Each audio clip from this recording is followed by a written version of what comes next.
Hi guys, I'm going to go through the decay modes exam questions here. So if you just have a look, it says sketch using the axes provided a graph of neutron number against proton number for a stable nuclei over the range z equals 0 to z equals 80. Show numerical values on the n-axis. So I'm going to go up in tens on the n-axis.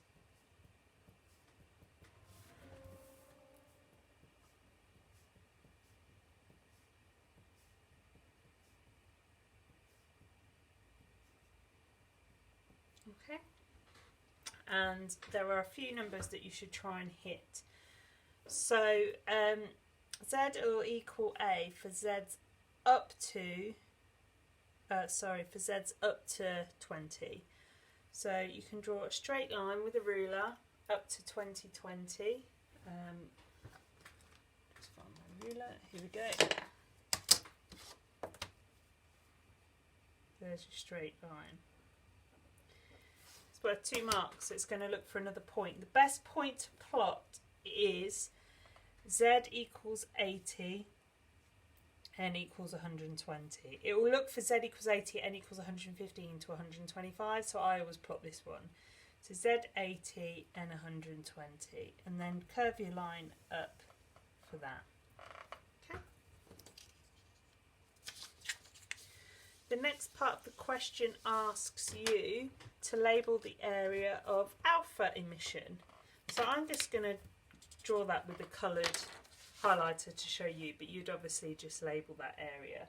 And it wants you to label it with a W.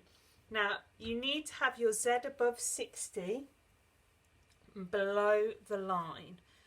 So I would go for here, and it's within a square, so you're going to go here.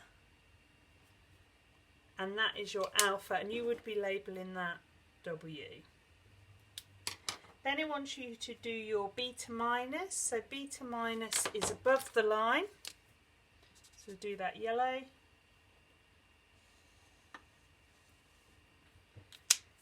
And it wants you to label that X, and then you want to do beta plus, which is below the line, so we'll do that green.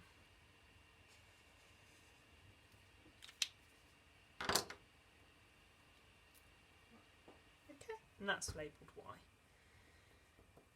So that's what your graph should look like. Hopefully I've enabled you to plot it properly.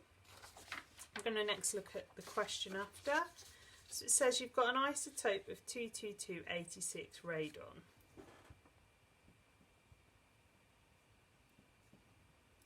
And it decays sequentially by emitting alpha and beta minus particles, eventually forming an isotope 20682 lead Pb. 4 alphas are emitted in the sequence. Calculate the number of beta minus. So I don't think my way of figuring this out is particularly elegant. However, it's how I would do it.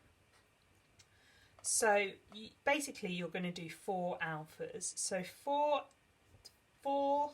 alphas would be 4 times 4 on the top number, which is 16.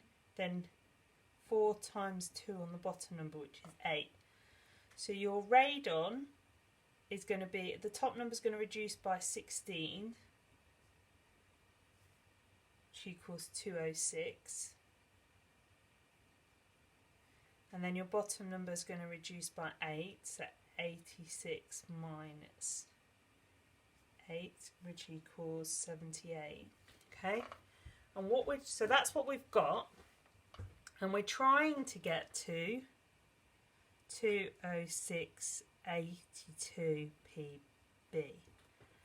So the top numbers are fine, and we know in beta minus emission the top number doesn't change.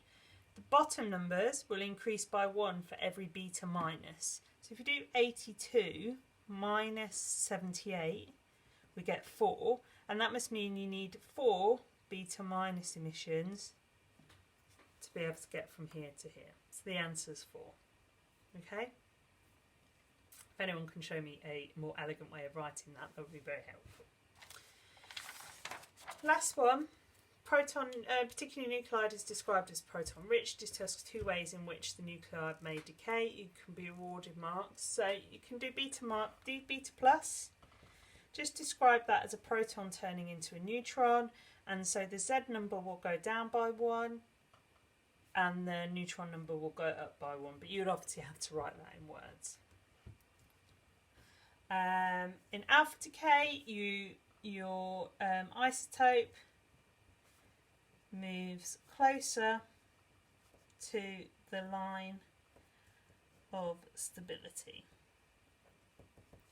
And then the other one you can do is electron capture. This is where a proton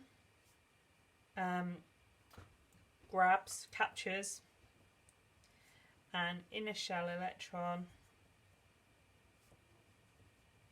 and becomes a neutron. So in that case, your Z number goes down by 1 and your neutron number goes up by 1.